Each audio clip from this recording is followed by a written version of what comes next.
नमस्कार। आप सुन रहे हैं द बॉलीवुड रेडियो और मैं हूं आपके साथ आकाश।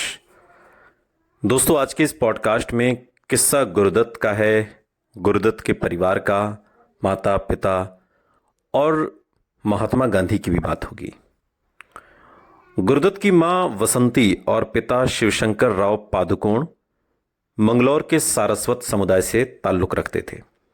मंगलौर के कोंकणी भाषी सारस्वत समुदाय में कई विद्वान और कलाकार हुए। शिवशंकर पादुकोण सामान्य पृष्ठभूमि से थे। 1920 में जब उनकी 12 साल की वसंती से शादी हुई तब वो बीए कर रहे थे और 20 साल के थे। जब वसंती युवावस्था में पहुंची तब गौना हुआ। वसंती को स्कूल जाना बहुत पसंद था, लेकिन न चाहते हुए भी उन्हें पढ़ाई छोड़नी पड़ी थी। शिवशंकर अक्सर बीमार रहते थे और उन्हें किसी ने ज्योतिषी से मिलने की सलाह दी थी। वसंती के साथ वो उस ज्योतिषी से मिलने गए जिसने वसंती का भी हाथ देखा। ज्योतिषी मेरा हाथ देखने के बाद मेरी तरफ देखकर जोर से मुस्कुराया। उसने भविष्यवाणी की कि मुझे 1 साल के अंदर एक बेटा होगा। वो अच्छा इंसान होगा और परिवार में सौभाग्य लाएगा। बच्चा विश्व प्रसिद्ध होगा। मुझे उस समय शर्म आ रही थी, लेकिन कम उम्र में बच्चे पैदा करने के बारे में सोचना मुश्किल था। बात के दिनों में गुरुदत्त की मां वसंती एक इंटरव्यू में बताती हैं, साल 1924 में दंपत्ति बेंगलोर के पास पन्नाबंबुर चले गए, जहां शिवशंकर राव पादुकोण ने स्कूल के प्रिंसिपल के रूप में काम किया। शिवशंकर पादुकोण साहित्यिक दिमाग वाले व्यक्ति थे और अंग्रेजी भाषा में बहुत कुशल थे और अंग्रेजी में कविताएं लिखते थे। उनका सपना पत्रिकाओं में लिखना और उनका संपादन करने का था। अपने निजी जीवन में वो अलग थलग रहते थे और ज्यादातर अपने सपनों में खोए रहते थे। वो खामोश रहते थे और उनके साथ उनकी बहुत कम उम्र की पत्नी के बीच बेहद कम बातचीत होती थी। वसंती अपने पति से अंग्रेजी सीखना चाहती थी।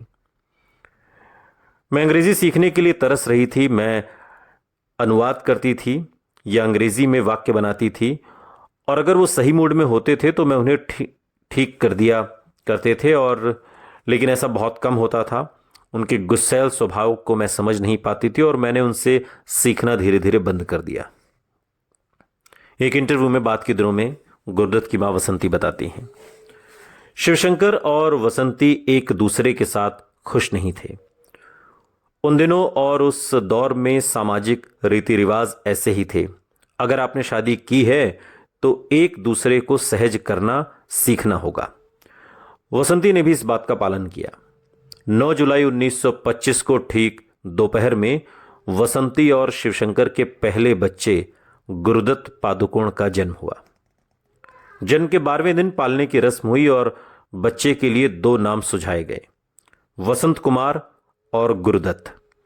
बच्चे का जन्म गुरुवार को हुआ था और ये वैष्णव मत के महान दार्शनिक और संत माधवाचार्य का जन्मदिन भी था, तो इस तरह से गुरुदत्त नाम पड़ गया। वसंती की दुनिया अब उसके पहले बेटे के इर्द गिर्द घूमने लगी थी। उनकी मां भी उनके साथ रहने आ गई थी। समय के साथ साथ वसंती और शिवशंकर में बातचीत और कम होती गई। उन्होंने बताया था कि मैं अपने पति के बेहद करीब नहीं थी। हम अलग अलग ध्रुव थे। किसी भी मामले में न तो पत्नी की कोई राय ली जाती थी और न ही वो कुछ बोल सकती थी। महिलाओं को केवल आज्ञाकारी बनना पड़ता था और अपने स्वामियों की आज्ञा का पालन करना पड़ता था।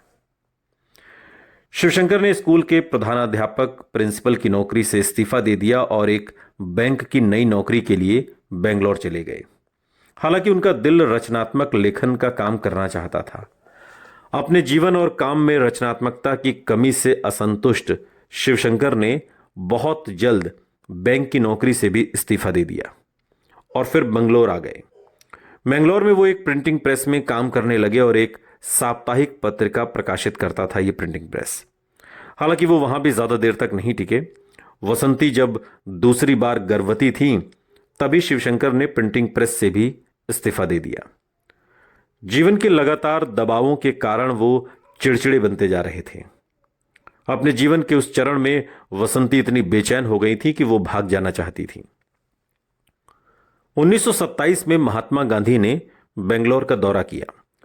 वसंती ने उनकी प्रार्थना सभाओं में भाग लिया और उन्हें इतनी शांति मिली कि उन्होंने गांधी जी को एक पत्र लिखकर अपनी जिंदगी के बारे में बताया और उनसे उन्हें साबरमती आश्रम में शामिल कर लेने को कहा।